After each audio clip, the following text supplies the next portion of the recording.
m'appelle Julie, j'ai 25 ans et je suis conservatrice restauratrice de vitraux. On restaure les vitraux parce qu'ils s'abîment avec le passage du temps. Dans le cas de Notre-Dame, ils étaient en place depuis 1880, donc il y avait une forte couche de suie et il y avait également quelques casses dues à l'incendie. Les vitraux, c'est un grand ensemble qui peut faire jusqu'à 10-20 mètres carrés et c'est plein d'éléments comme une sorte de grand puzzle.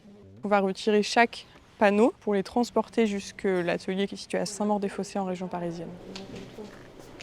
On va noter toute leur dégradation.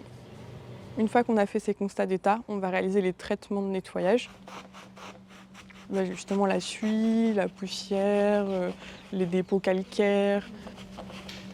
En cas de fracture, on va recoller les verres. Je change ma lame de scalpel. Ça fait un peu chirurgien des fois. On est les médecins des vitraux.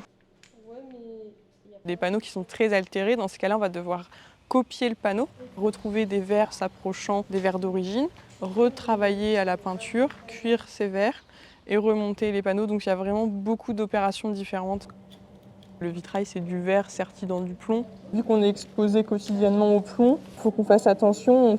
Il y a à la fois un filtre P3, donc c'est les particules de plomb, et à la fois il y a différentes classes de filtres pour les solvants et pour les microparticules.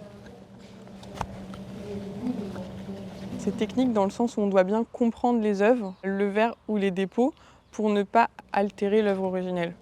On ne va pas soigner de la même manière des vitraux du XIIIe siècle, du XVIe siècle, ou bien des vitraux contemporains avec des verres plus épais. Pendant notre cursus, on va apprendre la chimie et on doit trouver les bons traitements. J'ai choisi ce métier parce qu'il y avait le côté manuel, mais aussi le côté plus scientifique, où on les étudie.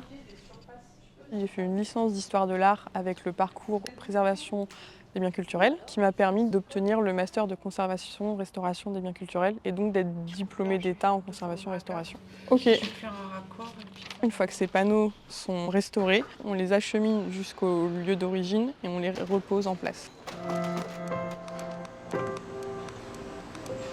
C'est un métier qui allie à la fois la force et la fragilité. Sur site, on va devoir venir travailler avec des marteaux et des burins, par exemple, donc il faut être assez musclé. Et en même temps, il ne faut pas faire de casse sur les verres, donc il faut être délicat. Il faut être minutieux, patient, il faut avoir un bon sens de l'observation aussi. Par ce métier, on s'inscrit vraiment dans une chaîne des savoir-faire, des métiers du patrimoine et de l'artisanat. Et c'est vraiment impressionnant de comprendre comment ils travaillaient au Moyen-Âge ou même au XVIIe siècle et nous de faire les mêmes gestes. J'aime bien la variété des œuvres qu'on rencontre. On a accès aussi à des parties des édifices qui sont inestimables. On touche les œuvres qui sont souvent à 20 mètres du sol. Et les objets sur lesquels on est amené à travailler sont vraiment magnifiques. On est aussi amené à travailler en collaboration avec des maçons, des serruriers, même les architectes. Et c'est tout un partage de connaissances. On en découvre tous les jours. On intervient à la fois sur les églises, les cathédrales, les musées et un petit peu les particuliers, mais c'est plus rare.